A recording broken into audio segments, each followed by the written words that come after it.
大七就是用7天功夫，依阿弥陀经说的，若1日，若2日，乃至若7日，一心不乱，求这个就很难得了。我们阿赖耶识心海中，上面完全布的是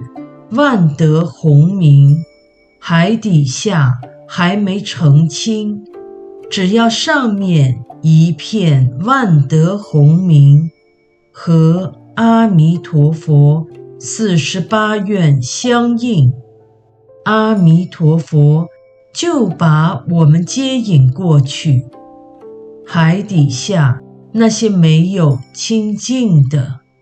到极乐世界再修。